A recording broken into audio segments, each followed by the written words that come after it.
The Super Bowl, the biggest yearly entertainment event in all of human history.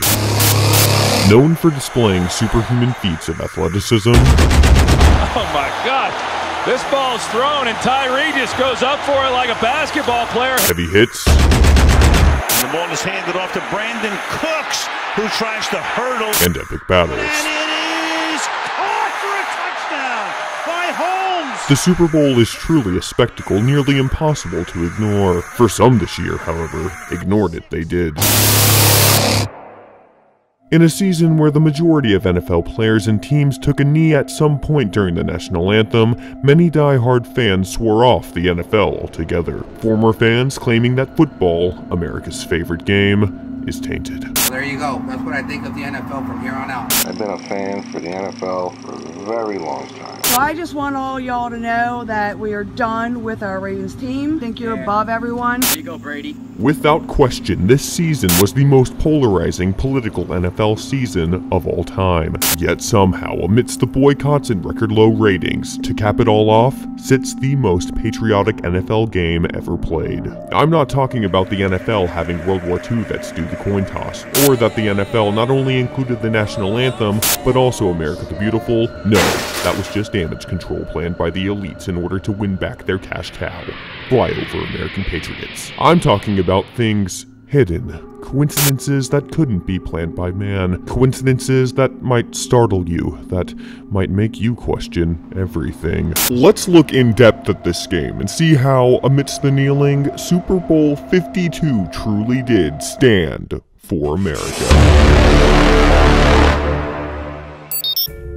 To start, Super Bowl 52 hosted the Philadelphia Eagles and the New England Patriots. Coincidentally, if you look at all 32 NFL teams, the Eagles and the Patriots are the only two patriotic team names in the entire league. Not only that, but these two sections of the country, New England and Philadelphia, were some of the most critical regions in the nation's development, with Philadelphia being the meeting place of the two Continental Congresses where the Declaration of Independence was passed by the Founding Fathers. The first Continental Congress being held in 1774, and you guessed it, 74 total points were scored in the game Philadelphia won. Not impressed? It gets much weirder. The Liberty Bell, which was displayed prominently in Super Bowl 52's opening ceremony, arrived in Philadelphia in 1752, but it gets even more bizarre. The exact date of its arrival was September 1st, 1752, or 9/1/52, predicting that Philadelphia's quarterback Nick Foles, number 9, would be the number 1 player, the MVP, in Super Bowl 52. Getting scared? Oh man, I'm just getting started. Speaking of Nick Foles took the place of Wentz late in the NFL season due to the fall of number 11. Flag is down and Wentz into the touchdown, but a flag thrown. Standing next to each other on the sideline, what do we see? 9/11, with Wentz, number 11, representing the fall of the Twin Towers. Coincidence? Now, let's look into the life of our first president, shall we? The Super Bowl was held on February 4th, and George Washington was elected our first president on none other than February 4th. After he was elected, on April 16th, George Washington had to leave his home at Mount Vernon to go to his first inauguration. And wouldn't you know it, Bill Belichick, the coach of the Patriots, was born on April 16th. After many years of service to the United States, Washington retired at 65, and you guessed it again, Bill Belichick is 65.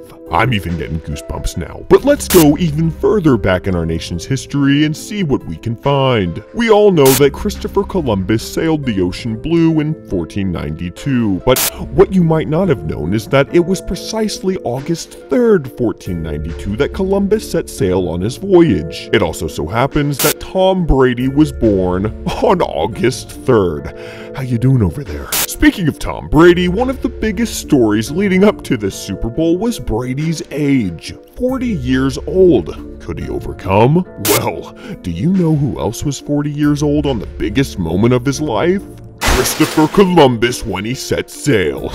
I can sense you're scared. You should be. If you look a little deeper into Brady's personal life, you find he was married on February 26th, 2009. And on February 26th, 1502 was the exact day Columbus was granted approval to embark on his last voyage to the Americas. You know, if you think about it, Brady and Columbus actually have a lot in common. Kind of gotten in a lot of trouble in the past, and a lot of people hate you now, but love them, hate them.